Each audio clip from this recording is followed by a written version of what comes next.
না, এটাই তো ব্যাপার, তাই দৌড়তে হয়। এটা তো হাজারার সুন্নাত। কোন মানুষ আবার প্রশ্ন করে, হেলাল রে, তখন তো ট্যাপের ব্যবস্থা ছিল না, পানির ব্যবস্থা ছিল না, উঁচা লেটা জায়গা। হাজী সাহেবের আগে দেখবেন যায়, কখনো দৌড়ছে, কখনো হাঁটছে, কখনো জোরে, কখনো আসতে। হ্যাঁ, কেন? কারণ তো কিছু আছে।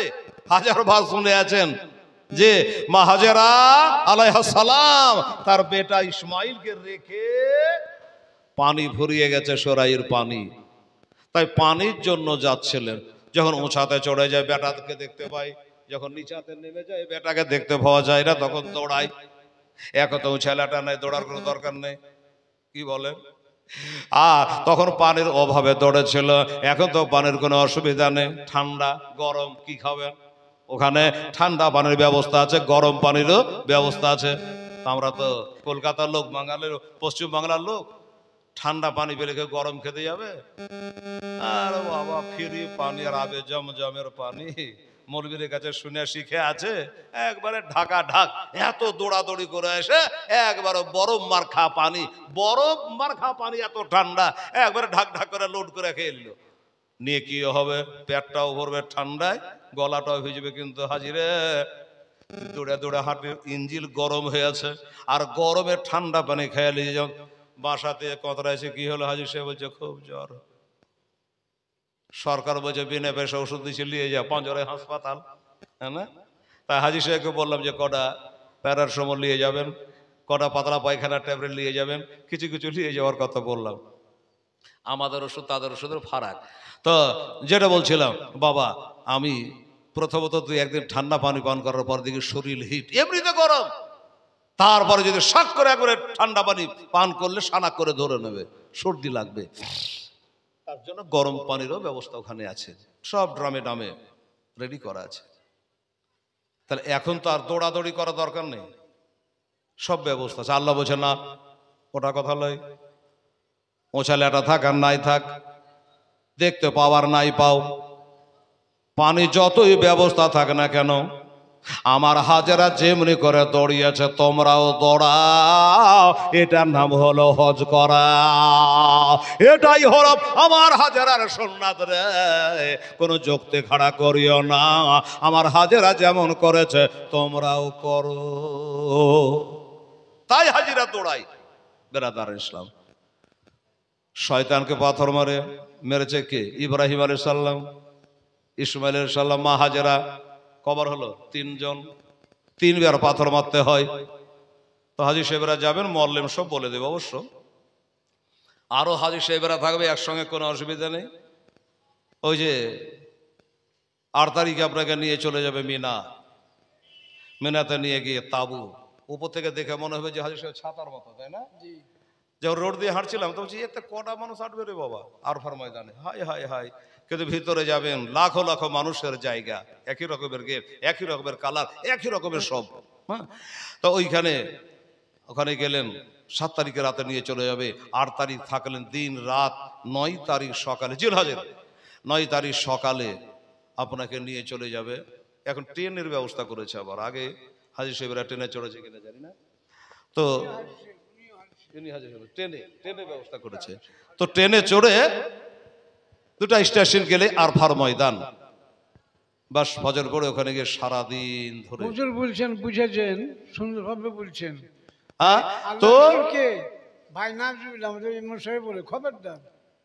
তো 9 তারিখে গিয়ে ওখান করে হাজীদের সঙ্গে ট্রেনে হোক বাসে হোক যাতে যাবেন পৌঁছে দেবে। হেঁটে হেঁটে আরফার ময়দানে টিকিট নাম্বার মিলিয়ে রুম নাম্বারে ঢুকে সারাদিন কাঁদো। কেন? 3-350 বছর ধরে বাবা আদম আলাইহিস সালাম কেঁদেছিলেন, রব্বানা জালামনা আনফুসানা ওয়া ইল্লাম তাগফির লানা ওয়া তারহামনা লানাকুনান্না মিনাল খাসিরিন। একটা উঁচা পিলারের মতো খাড়া করা আছে। আমি প্রথমবার তো জিজ্ঞাসা করেছিলাম, দাদা পিলারটা কিসের? বলে ওই জায়গাটাতেই উনি এই দোয়াটা পড়ে 3-350 বছর ধরে কান্না করেছিলেন। আল্লাহ দোয়া কবুল করেছিল। কখন? যখন বলেছিল অশিলাতে বেহাক্কে মোহাম্মদ ইসাল্লাম আমার নবীর অশিলা করে আল্লাহর কাছে দোয়া করলে তখন আল্লাহ তাআলা দোয়াখানা কবল করেছিল। এইখানে হাওয়ার সাথে বিবির সাথে মিলন হয়েছিল, তাই বলে আরফার ময়দান। এটা ফরজ, যেতেই হবে ওখানে আপনার। আর আরফার ময়দানে গেলে আপনার হজ কবুল, এটা আপনি জেনে রাখেন। ওইখানে গিয়ে জোহর আসর পড়া হলো। আচ্ছা, নামাজ কাজা করলে গুনাহ হয় না? হয়। নামাজ কাজা করলে গুনাহ হয়, কোন জায়গায় আদায় করলে গুনাহ হয়। ওখানে আর ভাই জোহর পড়লেন, আসর পড়লেন, মাগরিব কাজা করে, ওটাকে কাজা অবশ্য বলে না, তো আমাদের ভাষায় বলি, ওখানে মাগরিব না পড়ে আরফার ময়দান থেকে বেরিয়ে চলে আসতে হবে।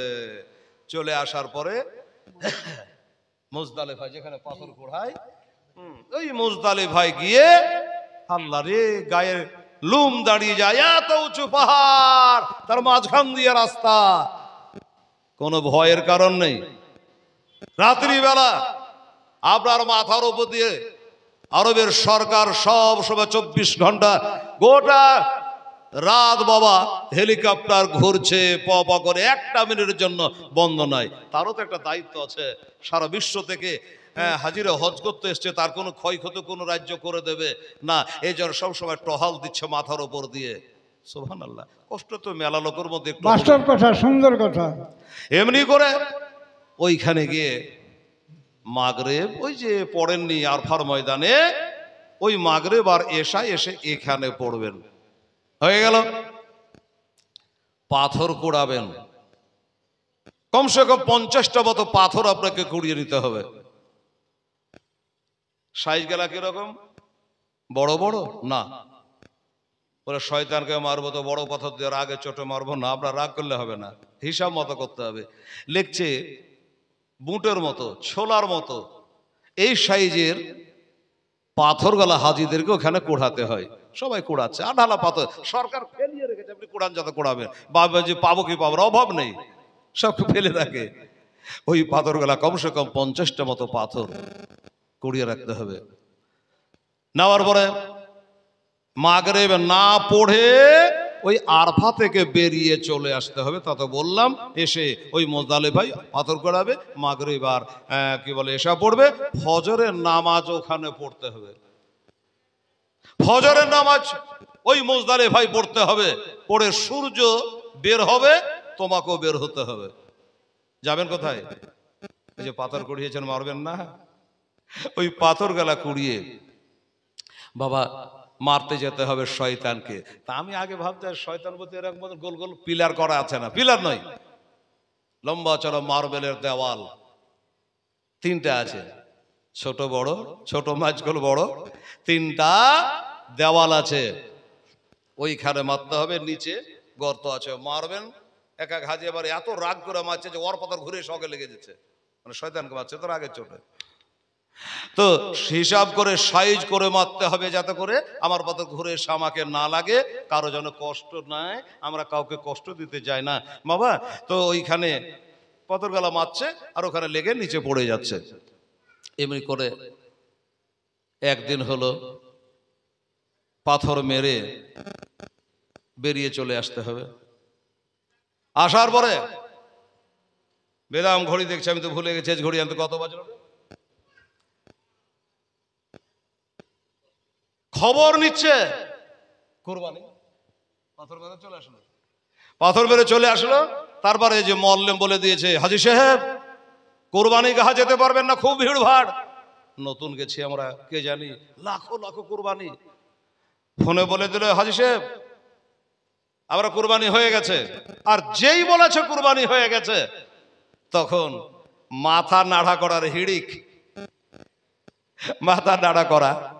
বাংলাদেশের কিছু লোক আছে, সব কাজে কামে গেছে, তো ওভার টাইম রোজগার করতে সবাই চাহে। আমি যদি আর একটা জালসা পাতা ধরত না, হাজিরাকে বলতে হবে যে আজকে আধ ঘন্টা কম বলবো, আর একটা জালসায় যাব। তো ওখানকার বাংলাদেশের ছেলেরা যারা কাম করতে আসে, ওই তারিখে সব বেলেট কিনে কিনে জমা করে, যে একটা হাজি চুল কাটে দিতে বলে 10 টাকা পাবো। কিন্তু বাবা 10টা টাকা ওখানকার 10 টাকা, আমাদের কত 230 টাকা তখনকার বাজার। একটা মাথা নাড়া করতে পারলে 230 টাকা রোজগার হবে। কিন্তু ভয় আবার আছে পুলিশের, চামড়া তুলে দেবে যদি দেখতে পায়, মানে লুকিয়ে চুরিয়ে রোজগার করা। আর বাকি হাজি সাহেবের গ্রুপ আছে 5 জনের, ওই 5 জনের মধ্যে এ হাজি ওয়ারটা কেটে দিচ্ছে, ওই হাজি একটা কেটে দিচ্ছে, এক লাইন আন্দাজে তো হবে না। এই করে তো এমনি করে বাবা আমার ঘরে চলে একটা বাংলাদেশের ছেলে বলে, হুজুর আসেন, আমি কেটে বাঙালি। মাথা নাড়া করছে, রে মাথা নাড়তে কথা দেখা যে কেটে দিলে রে বাবা। আর বাবা পুলিশে তাড়া করেছে, মারলো ঝাড়া দৌড়, পালিয়ে গেল। তো যাই হোক, এমনি করে মাথা নাড়া করতে হবে। আর মাথা নাড়া করলেন আপনার হজ হয়ে গেল, কোরবানি হয়ে গেল, মাথা নাড়া করা হয়ে গেল, আর ফর ময়দানে হাজরা দেওয়া হয়ে গেল, আপনার হজ শেষ। এবার কাজ কি? কাবা শরীফ তপ করতে যাওয়া, মানে 7 বার ঘুরতে হবে, হ্যাঁ যেতে হবে। দোস্ত বোঝে, যদি যেতে না পারেন তো তারপরের দিন তো অবশ্যই যেতে হবে। তারপরে বিদায়ের তপ তো আছেই। এমনি করে হজের আরকান আহকাম না জানলো মরলেম বলে দেবে, দেখা দেখি জেনে যাবে, সবগালা করতে হয়। বাবারে এই যে 3টা পাথর, 7টা করে পাথর বা 3 7 21টা করে পাথর যে মারছে, কেন মারছে? পাথরটা মারছে হযরত ইব্রাহিম আলাইহিস সালাম। গোড়া থেকে তো বলিনি, একটু খালি বুঝিয়ে দিই। ইব্রাহিম আলাইহিস সালামকে যখন আল্লাহ বলেছিল তোমার ইসমাইলকে কুরবানি করো, শর্টে বলে দিচ্ছি, কুরবানি করো। স্বপ্নের কথা, ওটা নবীদের স্বপ্ন সত্য, ওহি বরাবর। তনি কুরবানি দেবেন, ছোরা নিয়েছেন, ধারালো ছোরা নিয়েছেন, বেটাকে হাজেরা সাজিয়ে দাও, বেটাকে নিয়ে যাব। চলে যাচ্ছে আদরের দোলাল, কুরবানি কোথায় যাচ্ছিল। আর শয়তান আজাজিল বলল যে না, কুরবানি এত সুন্দর ছেলেকে যদি কুরবানি করে দেয় ইব্রাহিম আলাইহিস সালাম, আমি তাকে কোরবানি করতে দেব না। কোথায় যাই? মা হাজেরার কাছে দৌড়িয়েছিল, এ বিবি হাজেরা, তুমি কি জানো তোমার বেটা ইসমাইলকে কোথায় নিয়ে তোমার স্বামী গেল? কেন? বললো তোমার ছেলেকে তোমার স্বামী কোরবানি দেবে, কোরবানি দিতে নিয়ে গেল। হ্যাঁ কোরবানি দিতে বললে? হ্যাঁ। পাথর মেরেছিল, মার থেকে মাসির দরদ বেশি। হ্যাঁ, বাপ কোনদিন বেটাকে কোরবানি দিতে পারে?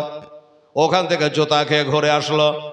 আবার বাবা ইব্রাহিম নবী চলে আগে আগে, ইসমাইল নবী চলে পিছে পিছে। বাপের আগে যাওয়া বেয়াদবি, তা বেটা চলে পিছে পিছে, ইব্রাহিম চলে আগে আগে। ইসমাইলের কানে কানে শয়তান বলে, বাবু ইসমাইল তুমি যাচ্ছ কোথায়? বাবার সঙ্গে জানো কেন? বলল তোমার বাবা তোমাকে ওই মিনাতে নিয়ে যাচ্ছে কোরবানি দেওয়ার জন্য, মিনা বাজারে কুরবানি দেওয়ার জন্য নিয়ে যাচ্ছে। ওই দেখো, বিশ্বাস যদি না করো তোমার বাপের ওই ঝোলার মধ্যে দেখো, ব্যাগের মধ্যে দেখো, ওইখানে ধারালো ছোরা আছে। বাবারা পাথর মেরেছিল বদমায়, আমার বাপ বেটায় ভাঙন ধরাতে চায়। বাপ কখনো বেটাকে কতল করতে পারে, কোরবানি করতে পারে? পাথর মেরে বাবা তাড়িয়ে দিল। ইব্রাহিম আলাইহিস সালামকেও ধোঁকা দেওয়ার চেষ্টা করেছিল, বলল আপনি যে কোরবানি করবেন বেটাকে এর আগে তো কেউ করে নাই। বলল স্বপ্ন মানুষ মেলা রকমের দেখে, স্বপ্ন তো ভুল হতে পারে, বলে অসম্ভব। নবীদের স্বপ্ন ওহি মোতাবেক, নবীদের স্বপ্ন মিথ্যা হয় না। ইব্রাহিম নবীও পাথর মেরে তাকে বিতাড়িত করেছিল, 3 জনে পাথর মেরেছিল, তাই হাজিদেরকে 3 জায়গায় পাথর মারতে হয়। বেরাদারান ইসলাম, যাই হোক বাবা, এই তো সামনে কোরবানিও চলে আসছে আমাদের বাবা। 7ই জুন বাবারা রোজ শনিবার কোরবানি করবে আমার হাজী সাহেবদের কোরবানি, বাবারা ওইখানে হবে। আর কোরবানি পরে পরে মাথা নাড়া করে বাবা ইহরাম খুলে ফেললো, ইহরামের কাজ শেষ। আর ইহরাম মাথা দরকার নেই। যখন মাথা নাড়া হয়ে গেল গোসল পানি করে তারপরে আবার যখন তফে যাবে তখন আবার ইহরাম পরে নেবে। যাই হোক, মানুষের ভুল হয়, জেনে শুনে হাজী সাহেব সবার সঙ্গে মিলে জুলে যেটা